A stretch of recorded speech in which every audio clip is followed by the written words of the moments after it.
Good evening, everyone, and welcome to the Brian Crombie Radio Hour on Saga 960. I've got a really interesting author and book to introduce you to tonight. My guest is Gail Kirkpatrick.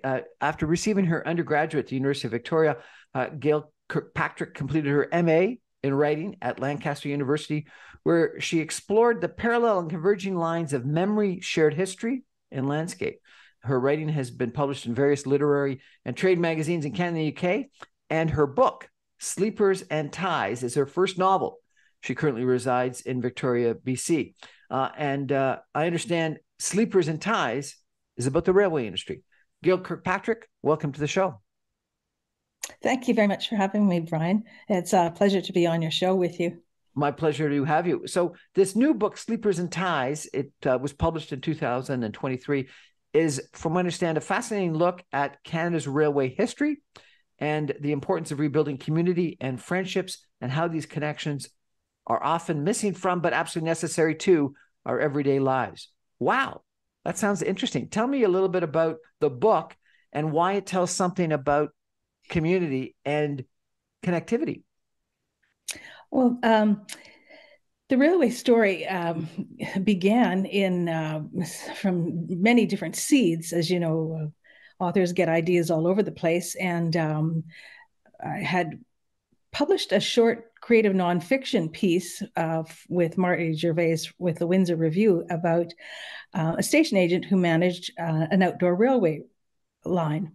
And that story seemed to need more telling, but that was put aside for a few years. And then when I did go to do my MA in the UK, I was exposed to a lot of rebuilding of railway lines, short line railway lines in Britain, and I became more fascinated with them. My father was a railway agent, and my grandfather was a section man. And all these kind of little seeds seemed to come together, but I still needed a protagonist. And I created Margaret. I had this recurring kind of picture image of a woman on a railway track. And I didn't know what to do with her until those seeds all began to be planted in various ways into a narrative. And Margaret is a museum curator, and she is grieving the loss of her sister.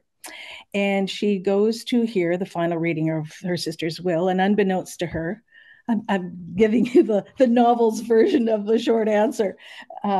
Unbeknownst to her, her sister has left her a wad of money and a bequest, and it throws Margaret for a loop.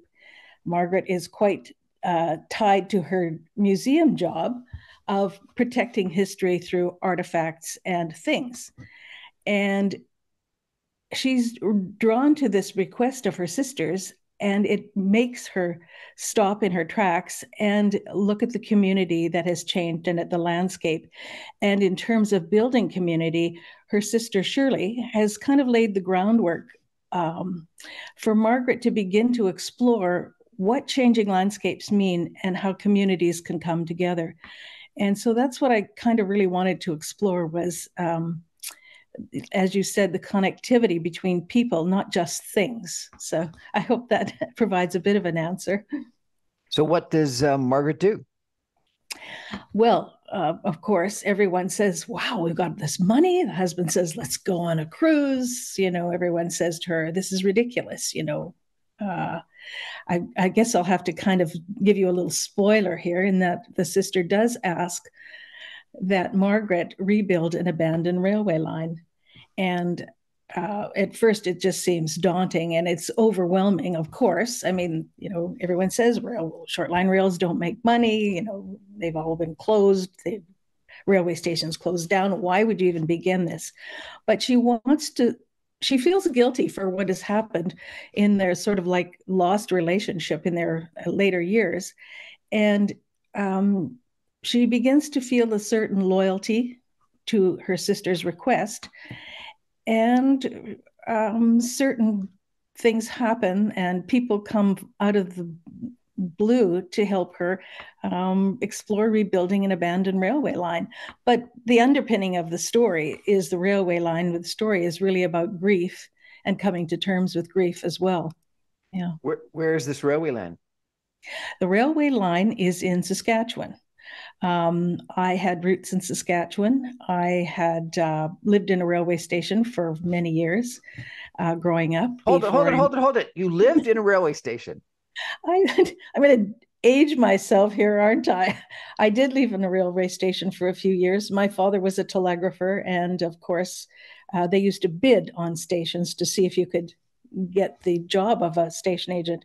And so, yes, I began typing on an Underwood typewriter at a very young age. And yeah, we lived in a railway station. The train, we were lucky to do that, to be able to do that. But they quickly closed as well. As you know, the Hall Commission in the 60s and the Beeching Commission in Britain in the 60s and 70s, closed down all these railway stations and abandoned railway lines. So that was short lived, but it was quite an experience. Sounds like a fascinating experience that you've had living in a railway station, but also a fascinating storyline for a book.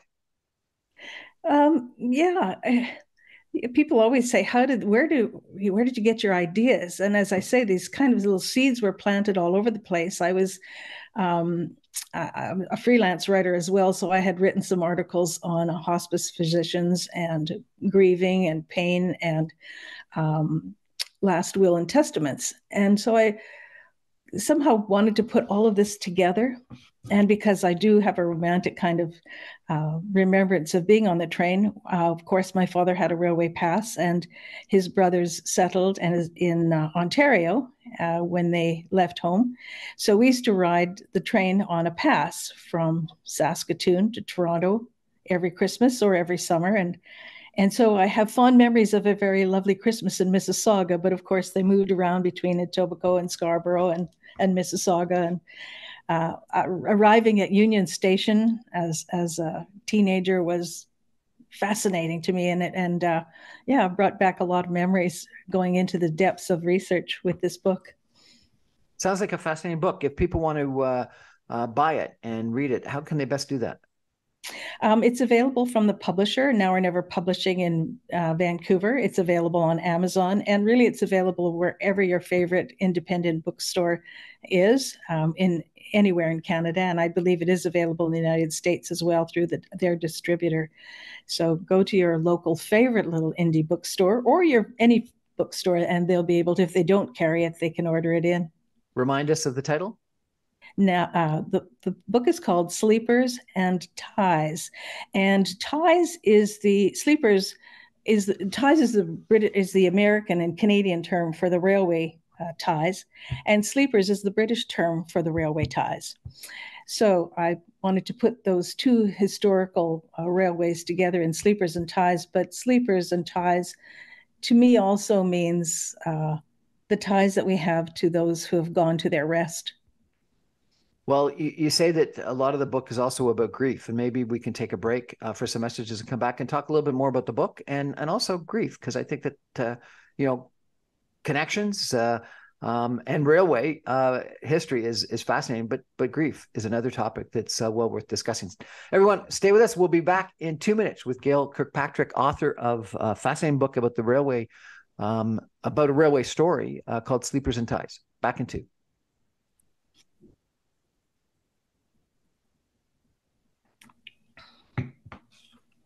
Welcome back, everyone, to the Brian Crombie Radio Hour on Saga 960. We're talking about a really interesting book with its author, Gail Kirkpatrick, today. She's in Victoria, British Columbia. Her book is called Sleepers and Ties. It's a fascinating look at the railway history and the importance of rebuilding community and friendships and how these connections are often lost. As we mentioned just before the break, it's also a little bit about grief. I've got a short description of the book Sleepers and Ties that I want to read to you. Grieving museum curator Margaret returns to her childhood home to leave behind her sister Shirley's ashes and attend the final reading of her will. Unbeknownst to Margaret, Shirley has left her $8 million and a letter asking Margaret to return to its former glory, an abandoned railway line. A fanciful notion, everyone tells her, with no real legal binding. Embarking on an adventure that will test more than just an executor's duty and loyalty to her sister's legacy, Margaret is forced to make decisions now and for the future that will challenge and forever change a landscape, her career, her marriage, her friendships, and her very own legacy. Sounds like a really interesting book. Gail Who Kirkpatrick, wrote thank you that? so much. Thank you so much for joining us and telling us a little bit about it. So she has to rebuild and reopen this abandoned railway line. Why does she become motivated to actually do so? Well, Margaret has a very full life. She loves her job as a museum curator, but it has actually gone a little stale as well. She's responsible for collecting the artifacts that people have left or the museum has collected from other museums or around the world and placing them in display cases. And in her younger years, in her younger career, that was quite exciting. But it's begun to seem quite rote and dry and static. And and she begins to wonder about legacy. And when her sister dies, uh, Margaret has had a very full life. She's had a family, she has a great career, but her sister never married, never had any children, kind of adopted Margaret's boys as her own. And there was always a bit of jealousy between them. But as she empties out her sister's condo, she begins to connect with a person that she never really knew as they got older in life and things that were left behind. And it begins to sort of eat away at her with guilt, but also with a feeling of duty. Um, if you've ever had to be an executor, and the people that I interviewed for this book about being an executor, it's a daunting task, and you often have to compartmentalize your grief so that you can get the job done. And as she's emptying Margaret's apartment, getting rid of things that she may have placed in the museum as part of a collection, whether it was an old Toronto Maple Leafs jersey or Depression glass. She's getting rid of her sister's things, but there's the emotion that's left behind and the grieving. And she just begins, when she goes back to Saskatchewan, to start to see things in her sister's life that never happened. And she begins to feel that this is the obligation that she owes her sister, is to try to investigate why she wanted this railway rebuilt. Was it a connection to their youth? Or was there something greater in that her sister never had a legacy? She never had children to leave behind. She never had any huge accomplishments or notoriety for anything. And Margaret wants to do this for her sister. And it begins to come together in a way that Margaret never expected or realized. And it pulls her into out of the static museum and into reality, into a landscape where she can make a difference and where she can leave a lasting legacy for her sister, but also to help a community that is trying to figure out how to get just a simple thing, how to get their grain to market with no railway line and having to haul their grain to the nearest elevator with trucks. But the railway tracks are still in place. And so the possibilities are there for, as we talked earlier about building a community around an abandoned railway, but also building a lasting legacy for her sister. Yeah. Why was her sister Shirley so motivated to reopen this railway line?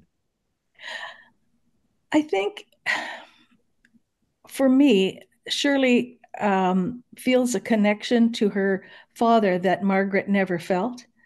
And probably going back in her life as well, she feels that because her father loved the railway so much, she wanted to do something to connect with her father again. So I think that's why Shirley wanted the railway in the first place. But also, there may have been some underlying, who knows? I mean, when we write our own wills, why do we say the things that we say in our wills, that we wanted this or we don't want that? Or why do people leave their pets to someone in particular?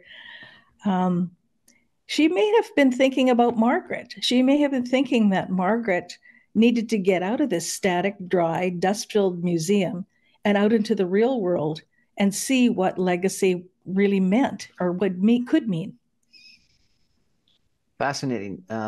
I told you I had my own connection to the railway industry. My grandfather and my great-grandfather both worked in the railway industry, and there's some story about my great-grandfather actually having a railway car because he was a senior executive that he would be able to travel in and took his family with as he was traveling around Canada and a little bit in the United States. But I think a lot of people have a connection to the railway. The Canadian Railway trilogy by Gordon Lightfoot. The stories of the Last Spike by Pierre Burton. There's something about railway. What is it? Is it the clickety clack? Is it the fact that it connected Canada? What is it about the railway that inspires us and connects us? Well, we're still a young enough nation that we remember, those of us of a certain age, remember, as you say, Pierre Burton's The Last Spike, taking our first train trips. Yeah, I mean, I often walk down a railway line here and you can still smell the creosote. And I think it's sensory memory, but there is a kind of romanticism that we have for the railways. And, luckily enough, more people think that way too. I mean, Britain is really the best at rebuilding its abandoned railway lines, but this is happening all over Canada and actually all over the rest of the world. I was reading lately about your own Stouffville Uxbridge line, that the Durham line that's in a bit of trouble right now. But these small abandoned railway lines that were closed under the Hall Commission in the 60s and 70s, were rebuilt by heritage societies and taken on. The York Durham line is one. The Keewatin Trail in Manitoba just springs to mind. There's something about traveling by train and linking people. And I mean, now it just seems with the battery operated trains that we can do more than just have the little railway trips to the Vineyard or the Santa Claus trains, which we all love. But there's probably more possibility in those lines. And I think people in small communities are seeing that all over the world. As I said, there's a Stouffville Uxbridge line, began with a liquor baron who wanted to get his grain to the distillery in Toronto. Well, when that all fell apart and that line was abandoned, a heritage society took it up again. So there's probably other people that you should ask about this. Why? No, it's fascinating. Yeah. Just a little bit of a connection. I was the chief financial officer of a company by the name of Steel Rail Entertainment. And we were trying to get an abandoned railway line in Niagara Falls operational to put a Thomas the Tank Train engine on it. And this is an interesting rail line that goes it used to go all the way from old downtown Niagara Falls to Fallsview Casino and out to the main CN line that goes across at Welland. But it was ripped up through most of Niagara Falls, but it still exists from the south end of the Fallsview Casino, both out through Marineland as well as out going southeast across Niagara out to the CP line that goes as I mentioned, from St. Catharines, from Hamilton, St. Catharines, and all the way across to Welland. And it was a fascinating project where we were going to provide rail connectivity between the Horseshoe Falls and the Fallsview Casino and Marineland and out into the hinterland, and do it with a famous Thomas the Tank Train engine. And it didn't go ahead for some other reasons I won't go into, but it was a fascinating project. And in that regard, I did have the opportunity to go and travel on your Stouffville Uxbridge line that you mentioned, because they did have a week-long Thomas the Tank Train visit. And I went out and got on the train run by the Heritage Society and took that out. And then they also educated me on a bunch of other interesting rail lines. There's another interesting rail line that goes from Streetsville in the middle of Mississauga all the way up through Brampton, north to Orangeville, and then continues on north of Orangeville toward Collingwood. And they had a heritage train that went from Orangeville down to Brampton, then back up, that I think has been discontinued. But the line between Streetsville going all the way up has been completely not used and abandoned, even though the tracks are still there and the rail is still there. And we're spending billions of dollars trying to build an LRT up here in Ontario when we've actually got the rail that goes up. There's another rail that goes up from the Dundas West station up past the airport to Bolton and on, and that could be another GO train line if we so desired. So that there is these abandoned rail lines. One of the ones that I love is you can actually get from Cambridge through Milton and Mississauga to Dundas West, and then that rail continues all the way through mid-Toronto by the Annex, by the Summerhill LCBO that used to be actually the main passenger rail for CN in Toronto, out by the Science Centre, and continues all the way to Peterborough. And freight rail still uses it, but passenger doesn't. And it could be another east-west trip right through Toronto. So there is great rail lines that have been abandoned, and particularly abandoned for passenger rail, that could be exciting developments. And that's, if you've spent time in the UK, as you have, that is one of the things that they've done. They've used a lot of abandoned lines to recreate a transit system, one that goes all the way around the city of London, and another one that they had to tunnel and continue that went through the city of London. I think it's called Crosstown, and cost numerous billions of dollars, but for the first time connected some of the rail lines that came into the city of London but never connected and went through. So I think that's a fascinating story. So did your protagonist actually open the line, or is that giving away the story? They're working towards it. Let's put it that way. Leave something for the reader. Yes, various people come to her aid. Unbeknownst to her, she goes to spread her sister's ashes, and she meets a British birder who happens to have links to railways in Britain as well. So he comes to her assistance in a way that she didn't expect, and he also provides a bit of a romantic interest. And then she reconnects with a close friend of her father's who's in a nursing home, and he's a font of knowledge. And he also has felt guilty for the closure of the railway lines, and he comes to her aid in kind of ways that she didn't expect. I just want to go back to what you were talking about. I'm making notes because next time I go to Ontario, I want to ride all of these railway lines that you mentioned.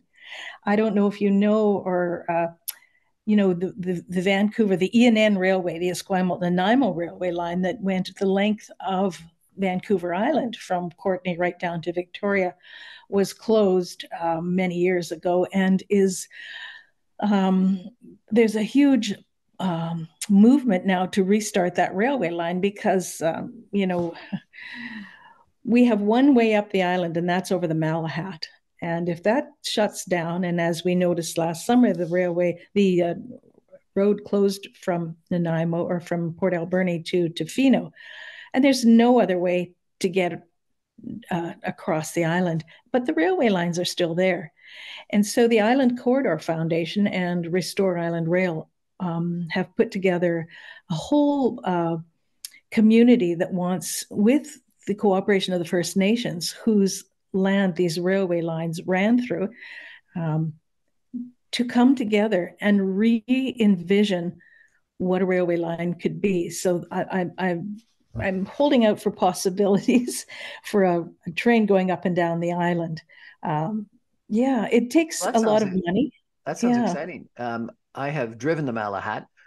It's a gorgeous road to drive. It's some of the most beautiful topography I've ever seen. Is the railway? Have you traveled the line? Is the line as spectacular? The line is spectacular. I rode it a couple of times before it shut down. And, if you think driving the Malahat is, just imagine going over these trestles and through the wilderness and waterfalls and landscape across and up Vancouver Island. It was beautiful, you know. But there's also, people want to have trails. So there's also, I mean, the thing, we touched on Britain for a bit, but, you know, when Britain sort of was growing up, they had byways and access trails, right-of-ways, they call them, so that you can walk across Britain, across private land. We don't have that in Canada. And so there is a movement for trails. People want to bike and they want to walk. So it's a matter of negotiating the rails to trails, maintaining the railway, but also having those trails in place for people who really want to use, to want to walk the land as well. Yeah. Complicated. So I interacted with a transportation consultant out of the UK who told me that if you ever pull up the iron, you'll never get it back because the people that are using it for trails will refuse to give it up, even though it could be far more useful and move a lot more people. And that is the problem that occurred between the north end of the Falls View Casino and downtown Niagara Falls, where there was this line that would be an incredible streetcar or commuter rail line that was ripped up and turned into a walking park that is used, but could have been a spectacular rail line if the iron was left in. And similarly, one that goes from Barrie to Collingwood that was ripped up, and a bike path and walking path were put in, and it'll never ever get replaced. We got to take a break for some messages, and we're going to come back in just 2 minutes with Gail Kirkpatrick and talk a little bit more about grief and about connectivity. Stay with us, everybody. We're back in 2 minutes.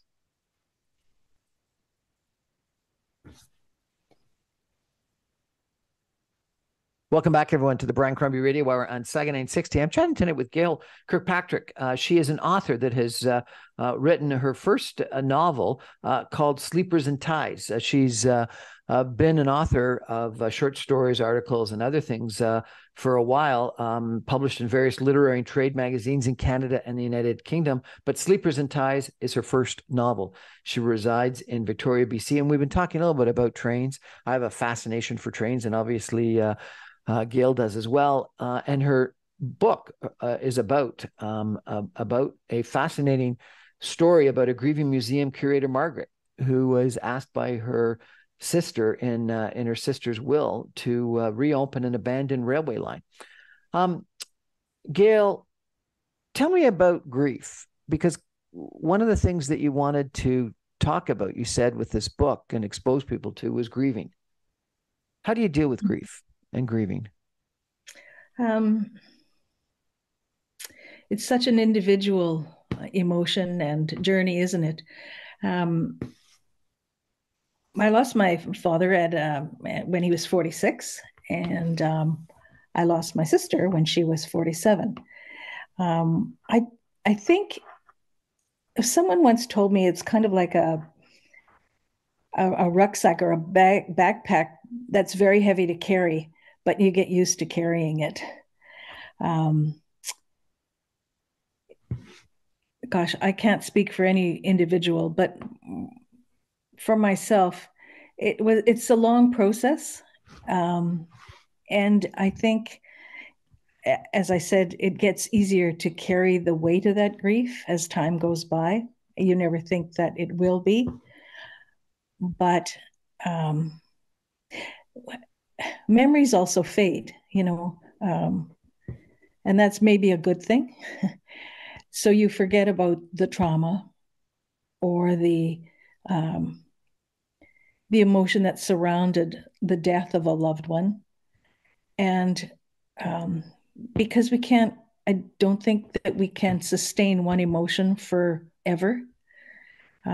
So other things move into that space.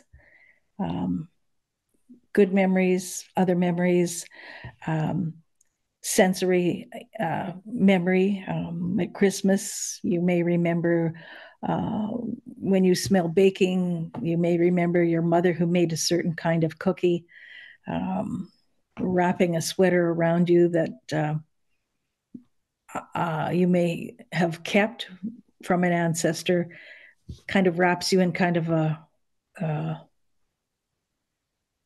an emotion that's not just sad. I hope.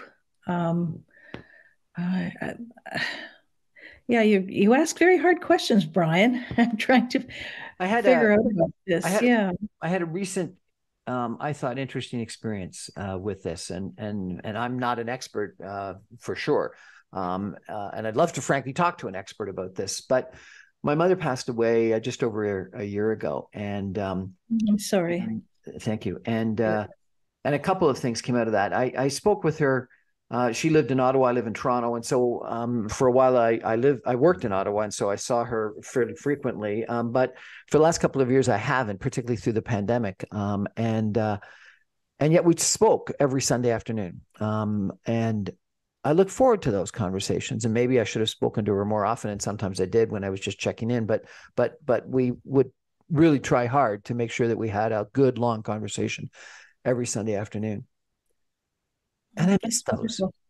I miss those conversations, and I miss talking to my mom and telling her about what's going on in my life, and her telling me, and trading stories about health problems and relatives and politics and her bridge success and things like that. Um, and somebody told me when I told them this that I should just keep talking to her, Mm. and I've tried that a little bit, not as well as I should and as often as I should, but I have tried it a few times. And someone else said, well, that's like what prayer is. And or maybe it's just memories. But I sort of don't meditate, but I sit back and I pretend that it's my mom and I just talk to her in my head. And I've enjoyed that. And I don't know whether that's keeping her memory alive or whether it's just me, you know, having the excuse to continue to talk to someone I need to talk to, even though they're not actually there and listening, but maybe they sort of are. So that's one thought that I offer up. The second is that we had an interment about a month ago for her ashes in a family plot that she wanted to be buried, her ashes buried in, and that was a year after her passing. And the funeral that we had back a year ago was sad because she passed away quickly and people weren't expecting it. But this interment, I had a dinner with about 24 people in my house. It was more a celebration of life because enough time had passed that the grieving was less sorrowful grieving and more remembering great memories and happy times and relationships and stories and trading of stories and reconnecting, which was so important to my mom, of connecting a family and extended family. And without her around, we probably don't do that as much and as often as we should. And so I think that there are processes that you go through with grieving that, and everyone has different ones. And I think that your idea of your protagonist doing something for, it's Margaret for Shirley, correct? Mm-hmm. Yes. To leave a legacy is important. I have a friend whose parents passed away, and they loved sitting on a park bench by the lake. And the one thing that she's doing is getting a donation for a park bench by the lake, and then putting a plaque on, obviously, but leaving, even if it's a small legacy, something significant that's of benefit to the community, so other people can sit down and enjoy the lake and a chat. I love the idea of you speaking to your mother. That just warms me to the soul. I love that. And I bet also that you often think, oh, I've got to tell my mom that. Or that often happens, doesn't it? Oh, I just had this urge. I should, oh, yeah. It's interesting about the bench. I recently found out that on my mother's side, a different uncle than the railway family had a bench in Hyde Park. And so I looked it up. I phoned the, I don't know, municipality of Toronto, and I said, I'm looking for this bench that, Mike Nowicki had put in the park. And they sent me a photo of it. So the last time I was in Toronto, I went and sat on that bench. You can find it. Fantastic. You can find it. Yeah, because the city keeps track of where these memorial benches are.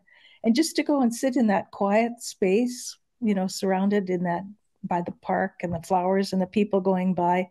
Yeah, I love that connection. And I love the idea that you had a dinner that was long, a year from her passing, to reconnect and make happier memories with her there with you. Yeah, that's wonderful. Margaret, when she goes through Shirley's condo, is that helpful or is that harmful? Is that hurtful or is that helpful to her? At first, it's very hard to do. If you probably went into your mother's home, and the essence of her was still there for sure for Margaret, and the things that are there, and the fact that her husband isn't really very helpful. He says you should do this on your own because it'll be cathartic, instead of being there to help her carry out boxes or wrap his arms around her. And so it's not easy for her to be there and to get rid of the life that was left behind. Yeah, that's never easy, going through all those things, is it? No, it's very difficult, but that's interesting. So you're saying that because frankly, I would have thought it would have been cathartic, and I guess my immediate reaction would have been like your protagonist's husband, that this is something you should do and it will be cathartic. But you're saying that no, that was a mistake. You should have been there to help her. I think she kind of resents. I don't think. Yes, I put that resentment in the book. She did resent it. But later she comes to realize that that's what's helped her see different aspects of her sister's life that she didn't appreciate when her sister was alive. So in the end, it is cathartic, but it doesn't start out that way. Oh, it's a very difficult task, opening drawers, taking out someone's personal things. You feel like an intruder, kind of pawing through their clothes, putting them in boxes, and the essence of that person still remains. And it's just a difficult, heart-wrenching task. Yeah. But a cathartic one, what's the word? And a helpful one, I think. No? Yeah, in the end, yes.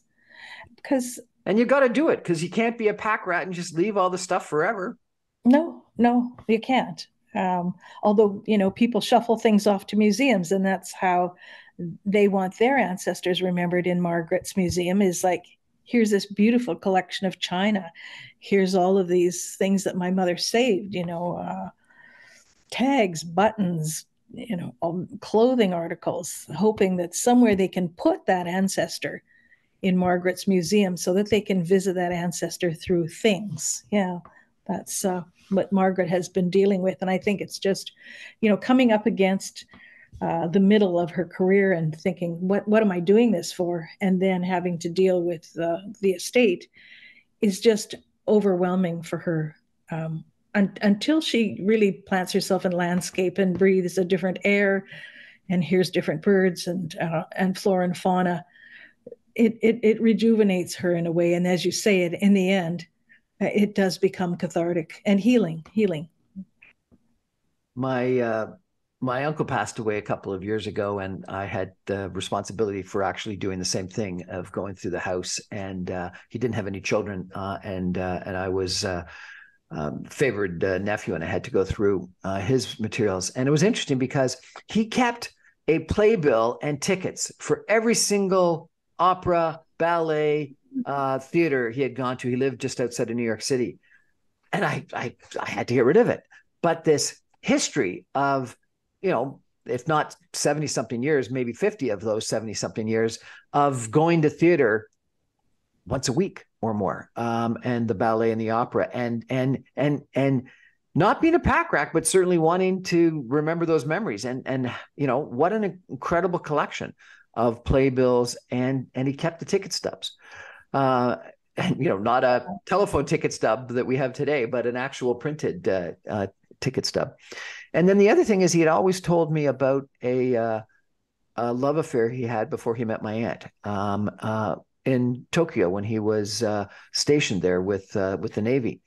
And we had all heard stories, but going through his stuff for the first time after he passed, I found pictures of this initial love affair that he had.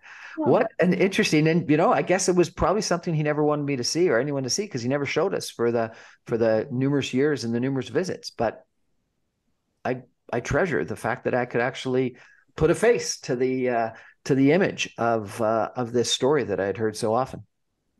And his life experience. And it kind of makes us think about, we recently moved, we downsized from a home that we raised our children in 30 some years to a smaller townhouse, thinking down the line. And it makes you think about the things that you're holding on to. I love theater. I love plays. I see that.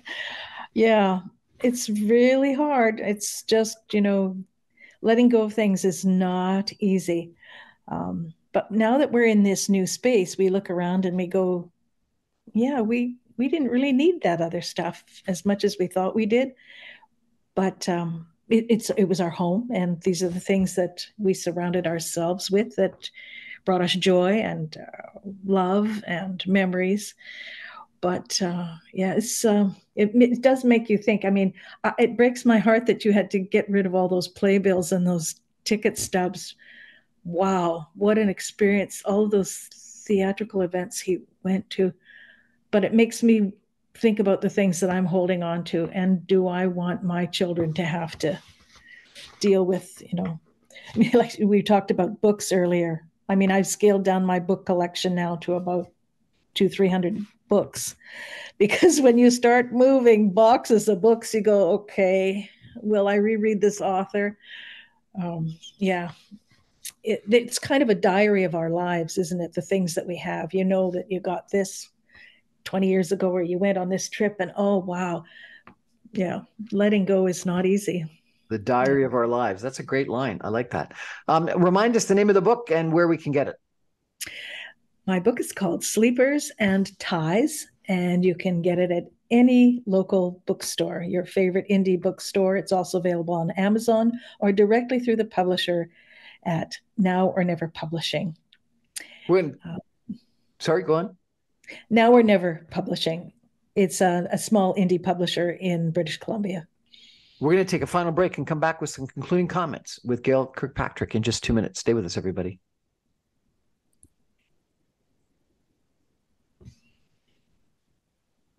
Welcome back, everyone, to the Brian Crombie Radio Wire on Saga 960. I've had a really interesting conversation tonight with author Gail Kirkpatrick. She's a Canadian author, a BC author, and her new book, Sleepers and Ties, non-publishing, is available. It's a novel about Canada's railway history, rebuilding community, friendships, connections, grief. We've covered the gamut of human emotions and issues today, and I've really enjoyed it, Gail. So thank you very much.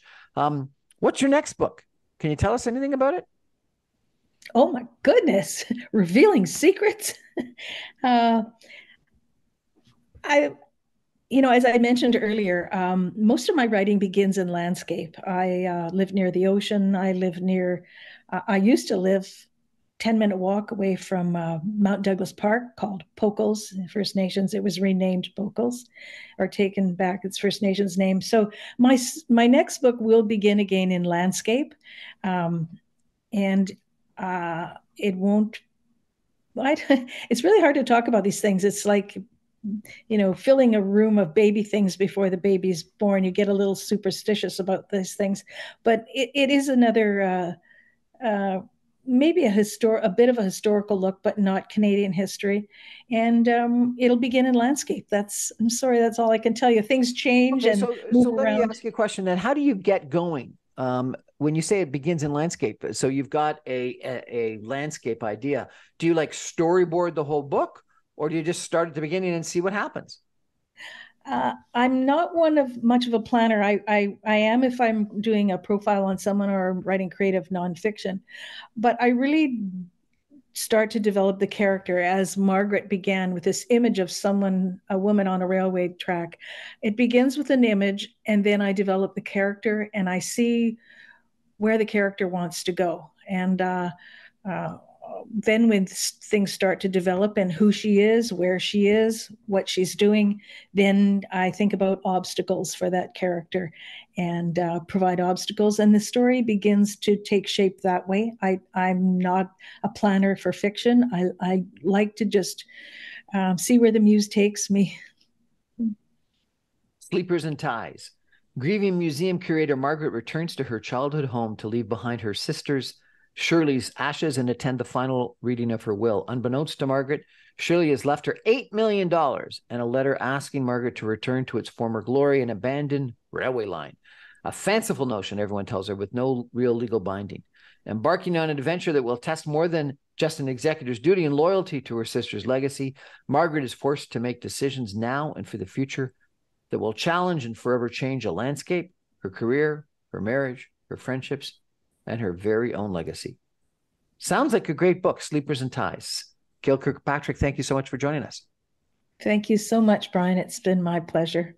That's our show for tonight. I thank you for joining us. I remind you I'm on every Monday through Friday at 6 o'clock on 960 AM. You can stream me online, even from Victoria, British Columbia, at www.saga960am.ca. All my podcasts and videos are available on my website, briancrombie.com. Good night, everybody.